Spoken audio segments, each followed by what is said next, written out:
How I Trained the Beast in Me to Beat Them. Chapter 1. The Beast Was Always There. I didn't create the beast. I stopped pretending it wasn't there. Every man who wins at a high level has something inside him that doesn't belong in polite society. Something that doesn't care about feelings, optics, or fairness. Something that wants to win, not participate. Most men are taught to suppress that part of themselves, to label it unhealthy, dangerous, immature, too intense. They're told to soften, share, compromise, and slow down. That's why most men never rise. The beast is the part of you that doesn't negotiate with comfort. It doesn't need encouragement. It doesn't need permission. It doesn't ask if it's appropriate. It just executes. Untrained, it destroys your life. Ignored, it rots into resentment. Trained, it becomes unstoppable. My problem was never that I had a beast.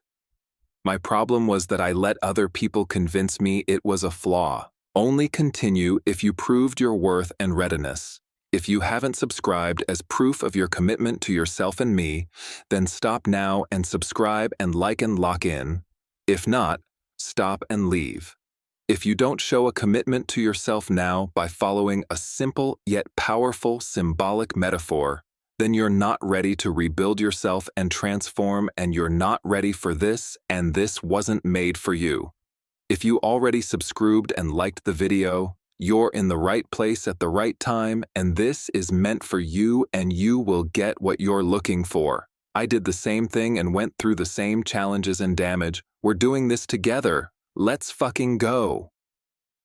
Chapter 2. Why the Beast is Necessary.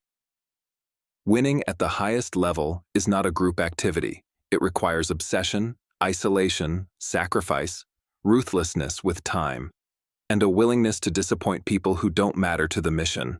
The beast exists for one reason: survival through dominance.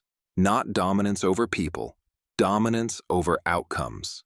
The beast doesn't care that it's Friday night. It doesn't care that someone wants attention. It doesn't care that others are tired. It doesn't care that you've already done enough. It knows one thing: do the work, finish the task, win. That's why people who don't have a beast talk about balance. People with a beast talk about results. When the beast is active, you don't miss workouts. You don't skip days. You don't negotiate standards. You don't let people get over on you. You don't explain why you're leaving early. You just move. Chapter 3. Beast mode is not a mood, it's a state. Most people think beast mode is hype, adrenaline, music in the headphones, a temporary emotional spike. They're wrong. Beast mode is a state of narrowed focus where the world shrinks to one objective and everything else becomes irrelevant. When I trained my beast mode stopped being accidental. It became deployable. I could turn it on when I needed to outwork everyone. I needed to grind for days without stopping. I needed to ignore distractions. I needed to walk away without guilt. I needed to do the dirty work. In beast mode, 16 18-hour days felt normal. 6 to 7 days straight didn't register as sacrifice. Social obligations disappeared. Emotions shut down. Hunger sharpened instead of weakened me. The beast doesn't burn energy on doubt. It doesn't second guess. It doesn't explain. It locks on and hunts. Chapter 4. Why most people are afraid of their own beast. Here's the truth nobody likes to admit. Most people don't fear their beast because it's dangerous to others. They fear it because it would expose how undisciplined they really are. The beast demands pain tolerance, extreme accountability, loneliness, unapologetic ambition. It doesn't care if you're liked. It doesn't care if you're understood. It doesn't care if people leave. And most people aren't willing to pay that price. So they call the beast toxic. They call it obsession. They call it unhealthy. But deep down, they admire it. That's why people fear going against a man in full beast mode and love having him on their side. They know he won't fold. He won't quit. He won't negotiate. He won't be distracted. They also know he doesn't need them. Chapter 5. The beast does the dirty work. The beast exists to do what the civilized part of you refuses to do. The civilized part wants approval. It wants harmony. It wants to be seen as reasonable, fair, balanced, evolved. It wants to explain itself, justify itself, soften the edges so nobody feels threatened. The beast doesn't care about any of that. The beast exists to handle reality, not appearances. Reality is not polite. Reality is competitive. Reality does not reward intention. It rewards execution. Reality doesn't care how hard something feels or how unfair it looks. Reality only responds to who shows up consistently, relentlessly, and without hesitation. I trained my beast to take over whenever the human part of me hesitated. When it was time to leave early, the beast stood up and walked out without explanation. When it was time to say no, the beast said it cleanly and moved on. When someone tried to get over on me with charm, guilt, or friendly betrayal, the beast didn't debate. It disengaged. The beast became my shield. Not aggressive, not loud, just immovable. And once people realize they can't manipulate you emotionally, they stop trying intellectually too. Chapter 6. Why the beast has no shame. Shame is a social control mechanism. It's how average people keep driven people small. You're shamed for working too much, shamed for being obsessed, shamed for leaving early, shamed for not drinking, shamed for skipping weekends, shamed for choosing discipline over pleasure. The beast doesn't feel shame because shame doesn't serve survival. I trained my beast to reject shame completely. No shame for wanting to win. No shame for needing to win. No shame for prioritizing work over people who weren't part of the mission. No shame for wanting more while others settled. The beast understands something most people never do. If you don't win, nobody thanks you for trying. People admire the beast precisely because it ignores the rules they secretly hate. They criticize it publicly while wishing privately they had access to it themselves. That's why they fear it. That's why they respect it. That's why they want it on their side. Chapter 7. Beast Mode and the Collapse of Time. When the beast takes over, time collapses. This isn't motivation. It's not hype. It's not adrenaline. It's absorption. I trained my beast to lock in so deeply that hours disappeared, fatigue stopped registering, hunger became background noise. Pain turned into information, not resistance. This is how men outwork entire rooms. While others negotiate with comfort, the beast eliminates negotiation entirely. There is no should I. There is only do it. Beast mode is what allows 3 to 4 straight days of execution, 16 to 18-hour days without mental breakdown, weeks without rest while others burn out. Zero emotional leakage into the work. People on the outside think it's unhealthy. They don't understand it's temporary. Beast mode isn't a lifestyle. It's a deployment state. I trained mine to come out when needed and go dormant when the mission was complete. That's the difference between power and self-destruction. Chapter 8. Why the beast doesn't need friends. This is uncomfortable, but it's true. The beast is not built for small talk.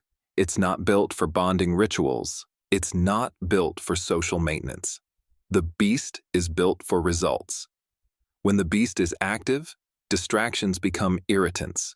Conversations feel like friction. Social obligations feel like theft. Not of time, but of momentum. I stopped forcing myself to participate in environments that dulled my edge. No bars, no wasted meetings, no hanging around people I didn't want to be like. No pretending to care about conversations that led nowhere. The beast didn't hate people. It just refused to orbit them. And here's the paradox. The less I needed people, the more they respected me. Distance clarified value. Absence sharpened presence. People stopped wasting my time because the beast made it clear, without words, that time with me was earned. Chapter 9. When the beast takes the blame. One of the most powerful things I trained my beast to do was take responsibility for decisions without explanation. When people asked, "Why did you leave early? Why didn't you respond? Why aren't you around anymore?" I didn't justify, I didn't defend, I didn't negotiate. Internally, the beast answered for me.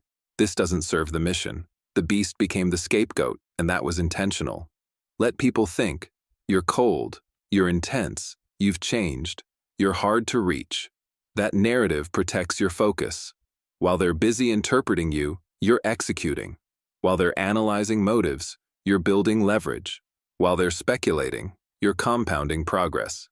The beast absorbs judgment so the man can stay clean. That's not arrogance. That's strategy. Chapter 10. Turning the beast off is the final test. Anyone can unleash the beast. Very few can turn it off. This is where most men fail. They think power is constant aggression, constant intensity, constant edge. They live permanently activated, convinced that slowing down means losing ground. That belief destroys more high-potential men than laziness ever will. An untamed beast doesn't just burn enemies, it burns its owner. So I trained mine with a second command: stand down. The beast is not in charge, it is deployed. When the mission is active, the beast runs everything. When the mission is complete, it shuts down without argument, no pacing the room, no replaying conversations, no unnecessary tension, no lingering aggression. This is critical because the beast's strength comes from contrast. If it's always present, it becomes noise.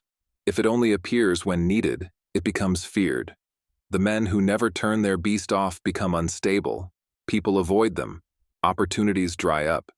They mistake intimidation for authority and burnout for progress. I trained my beast to respect timing. When the workday ends, it ends. When recovery is required, recovery happens. When the environment calls for calm, the beast stays caged. That discipline is what keeps the edge sharp. A blade left swinging dulls itself. Chapter 11. When to unleash the beast. Without regret, there are moments when restraint is weakness. This is what soft culture refuses to acknowledge. Some situations don't reward diplomacy. Some opponents don't respond to patience. Some environments are designed to exploit hesitation. In those moments, restraint becomes self-betrayal. This is where the beast earns its keep. I trained my beast to come out when someone tried to get over on me repeatedly. Someone mistook kindness for permission. Someone weaponized charm, guilt, or familiarity. Someone crossed a boundary after it was clearly set. Someone thought time pressure would make me fold. When the beast comes out, there is no negotiation, not rage, not chaos, just decisive action. The beast doesn't explain why the boundary exists, it enforces it. The beast doesn't escalate emotionally, it escalates structurally. Access is removed, opportunities are withdrawn, silence replaces conversation, distance replaces discussion. And here's the part people don't expect. There is no regret afterward. Regret comes from unresolved conflict, from half measures, from trying to be polite in situations that require clarity.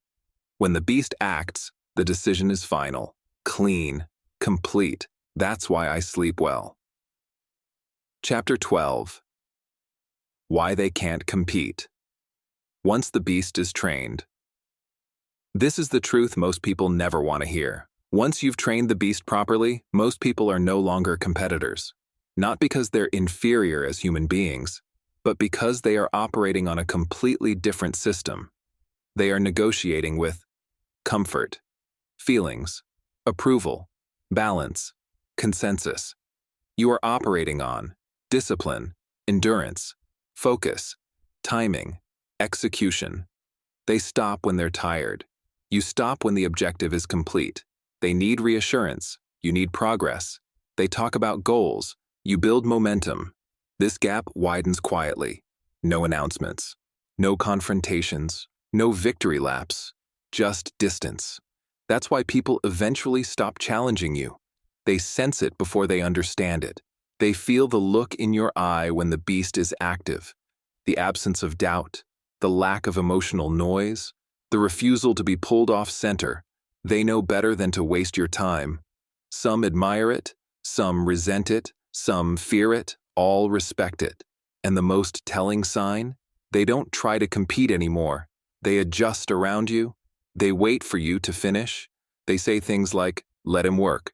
Don't bother him right now. He's locked in."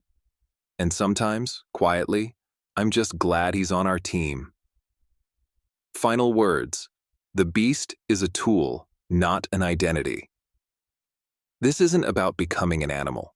It's about refusing to be domesticated by people who don't have your ambition, your capacity, or your tolerance for pain. The beast is not who you are. It's what you deploy when reality demands it. Train it. Feed it discipline. Starve it distraction. Command it without guilt. Release it without apology. Cage it without fear. Do that, and you will never again be at the mercy of people who talk big and execute small. They will never understand how you did it. They will never catch up once they realize what happened. And by the time they start asking questions, you'll already be somewhere they can't reach. Most people spend their lives trying to silence the part of themselves that wants more. The part that doesn't care about comfort.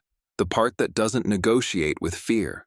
The part that can work when others quit, focus when others distract themselves, and endure when others fold. That part is the beast.